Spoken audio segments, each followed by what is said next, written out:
So, Pokemon is a game about fighting adorable monsters against each other, and people, including myself, seem to really like it, as I've made a few Pokemon related videos in the past and they're of very high quality, as you can tell by my amazing thumbnails. Now, with the new Pokemon game Sword and Shield coming out eventually, I've been pretty excited, but sadly, I've finished all of the mainline Pokemon games that are available, but I still have that monster pit fighting itch inside of me. Up until recently, I thought that the so-called PC Master Race would never get to experience the joys of having a monster in your pocket because you'll end up pretty much empty-handed if you try to look up Pokemon on Steam. But you are in luck because there's another store where you can get video games, an amazing place full of quality control called the Microsoft Store. After searching for the term Pokemon on this amazing store, I was greeted with this completely unique icon that I'm sure Dragon City Go here that was made by Big Win Studio invented all on their own. They've got a pretty good description which boasts such things such as super poke monsters waiting for you, train your Pokemon and win epic battles using skills in Magikarp Jump. It also mentions fully animated 3D battles, which all of that sounds pretty great to me, especially the part about Magikarp Jump. Also, on a side note, if you're unsure if these are called Poke Monsters or Pokemon or maybe even Magikarps, this game pretty much clears it up at the bottom by mentioning that it's in no way associated with Pokemon, so I think it's a safe bet that they just coincidentally also made up the exact same words of Pokemon and Magikarp that the Pokemon Company made up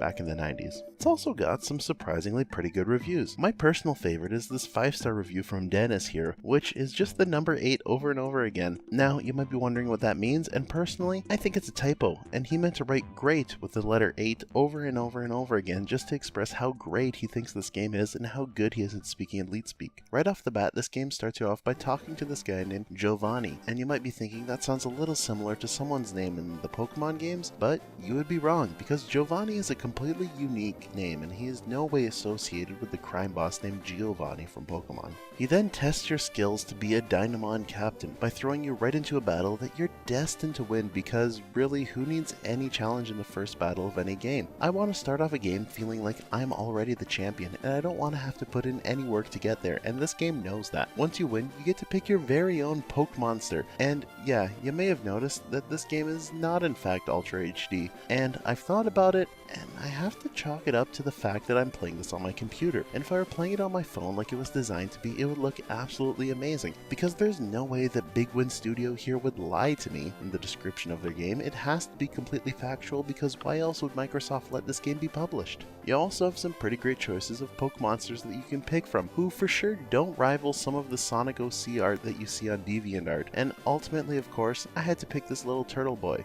Then it was time to start my adventure and become a champion. It's basically Pokemon from here. You have to battle all kinds of interesting and well-designed creatures, you capture them onto your floppy disks, and you even fight other trainers sometimes. Now, although battles aren't animated, your walk cycles are animated, so technically that line about the game being fully animated isn't 100% wrong, which is still sort of right, and in some scenarios might even be considered a pass. One thing this game does do differently than Pokemon though, is that you only have a set amount of times that you can heal up, and once you're done all those heals, you're stuck on a timer, which is great because it enforces kids to put down their gaming devices and go out there and enjoy themselves for a bit. And obviously it isn't just there in hopes that you'll drop some extra cash so that you can continue to enjoy your beautiful adventure with this amazing little turtle boy here, and you can fight some more of these weird kangaroo dragon monsters. Luckily for us though, there are actually 3 versions of this game that you can play in the meanwhile while you wait for your heals to recharge. This game, which I can only imagine is the sequel, is called Dragon Pocket Go Catch Them All, and this time it's made by a different company named Pooh Games, and it looks as though it's pretty much the same game. You start off by talking to Giovanni again. He sets you up in a battle where you're way over leveled against your opponent, so obviously you end up winning, and then it's time to pick your Poke Monster. And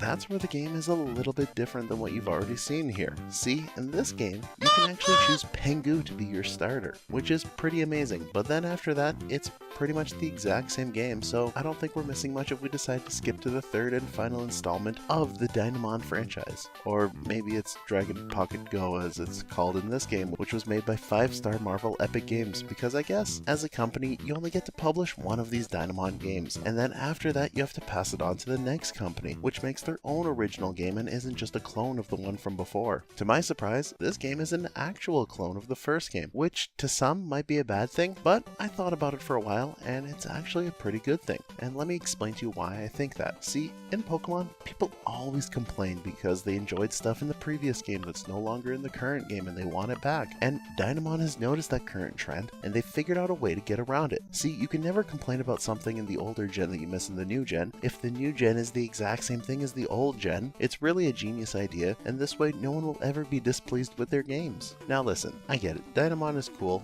but maybe you don't have access to the Microsoft Store because you're some kind of loser, and you're feeling left out of the Pokemon alternatives that all of us Windows Store gamers get to play. Not to worry, because I've come across one other game in my travels that might scratch that itch. However, before I talk about it, I need to make sure that you guys are wearing your gloves and safety glasses, as well as whatever PPE you need to wear to protect yourself against cuts, because this game I'm about to show you is edgier than a 13-year-old whose main is Reaper on Overwatch. See, PETA, the group that's known for killing more animals than they actually save, also like to make weird, pointless protests against video games like they did against StarCraft at one time with the Zergs. And in doing so, they've invented Pokemon Black and Blue, a game which actually has nothing to do with either Pokemon Black or Pokemon Blue. Instead, it shows you a world from a Pokemon's perspective. Apparently, PETA's never actually seen the outside world though, because here there's bear traps and blood, and apparently trees also bleed, which, listen, I'm not a tree expert, so I'm only 95% sure that trees don't bleed, but I've never seen one bleed before, so take my word for it, but maybe PETA's right on this one. PETA here has revolutionized the Pokemon genre though, by letting you take control of the Pokemon, and instead of fighting other Pokemon, you fight trainers, in order to prove that Pokemon aren't just bred to fight, which, trust me, don't think about it, it makes sense. Apparently also in this world, everyone is just off their meds, or maybe they're on the wrong meds, because not only do you have this deranged scientist here who lost their shoe, but you've also got a guy who's wearing a coat literally made out of people's faces, which, trust me, isn't a normal thing to see even if you are a meat eater. On the bright side,